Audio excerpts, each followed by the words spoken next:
भी 19 के बाद खत्म होने वाली है। अभी सिक्योरिटी असेसमेंट और फोर्सेस के रिक्वायरमेंट का असेसमेंट दिल्ली जाके अब हम लोग करेंगे, और उसके बाद जैसी प्रथा है सबसे पहले प्रेस के माध्यम से आप ही लोगों को बताएंगे। कश्मीर में असेंबली इलेक्शंस कब होंगे, ये सवाल आज भी जैसे का तैसा है, क्योंकि जिस प्रकार से इलेक्शन कमीशन ऑफ इंडिया की टीम जम्मू कश्मीर के दौरे पे थे, जहां वादी कश्मीर में अलग अलग पॉलिटिकल पार्टी से उन्होंने मिले और स्टेक होल्डर से मिले, उसके बाद जम्मू में भी उन्होंने बड़ी प्रेस वार्ता को जो है संबोधित किया। लेकिन सवाल एक ही इस सारी प्रेस वार्ता के बाद वही रहा कि क्या जम्मू कश्मीर में असेंबली इलेक्शंस जो डेडलाइन दी गई है सुप्रीम कोर्ट ऑफ इंडिया की तरफ से सितंबर माह के अंत तक 2024 के होंगे या नहीं होंगे। इस सवाल के ऊपर क्या कुछ जवाब दिया chief election commission of India के, आइए सुनिए। उसमें जो दशकों के बाद नज़ारे देखने को मिले उसके ऊपर में हमें बिल्ड करने की जरूरत है, इसमें कोई शक की बात नहीं। स्टेट गवर्नमेंट के सभी अधिकारियों ने जो प्रश्न हमसे पूछा गया था, सबने कहा कि वो चुनाव कराने के लिए तैयार है। किसी ने ये नहीं कहा कि उनको कोई परेशानियां हैं लेकिन चुनाव नहीं कराएं, ऐसा नहीं। सिक्योरिटी सिचुएशन किसी भी प्रकार की हो, उसके चैलेंजेस अपनी जगह हैं। तो छोटे मोटे परिवर्तन आए हैं चुनाव में के माहौल में दखल डालने के लिए पार्लियामेंट इलेक्शन के बाद से, लेकिन वो किसी भी सूरत में चुनाव को होने को दखल नहीं दे सकते, उसको टालने का आधार नहीं हो सकते। और ऐसे कोई भी सिचुएशन हो उसको प्रशासन डील करने के लिए सक्षम होना चाहिए और सक्षम है। जो किस स्टेट के चुनाव कब कराएंगे ये मुद्दा डिपेंड करता है इस बात पर कि उस स्टेट की असेंबली का टर्म कब खत्म हो रहा है।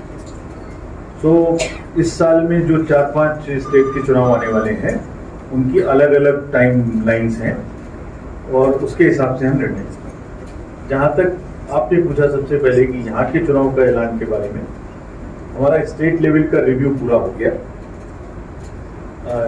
यात्रा भी 19 के बाद खत्म होने वाली है।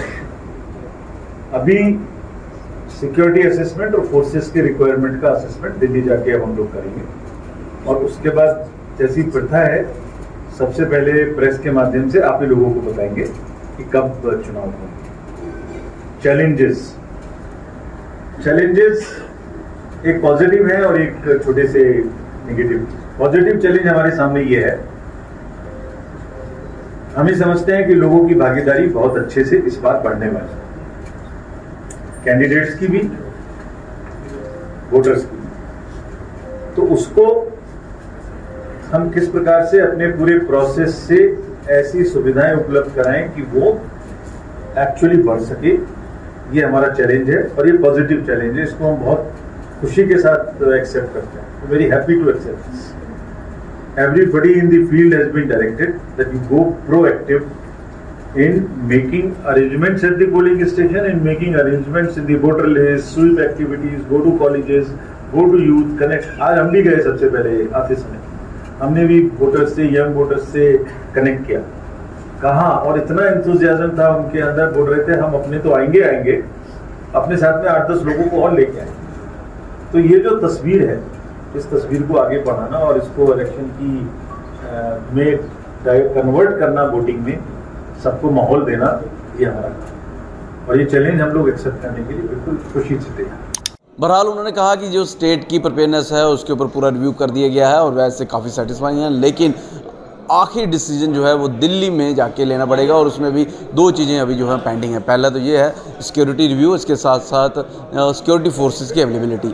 जैसे ही इसके ऊपर फैसला होगा, इसके ऊपर रिव्यू किया जाएगा, जो कुछ भी फैसला होगा कि इलेक्शन कब होनी है जम्मू कश्मीर में, असेंबली इलेक्शंस और कितने चरणों में होनी है, वो सारी चीज़ें जो है मीडिया के साथ साझा कर दी जाएंगी। लेकिन सवाल वही है कि क्या सुप्रीम कोर्ट के डायरेक्शन के अनुसार, सुप्रीम कोर्ट के आदेश के अनुसार क्या सितंबर माह के अंत तक जम्मू कश्मीर में असेंबली इलेक्शंस हो जाएंगी। वह असेंबली इलेक्शन जिसको खुद chief election commission of India ने कहा अब की बार इलेक्शन जम्मू कश्मीर में कुछ खास है।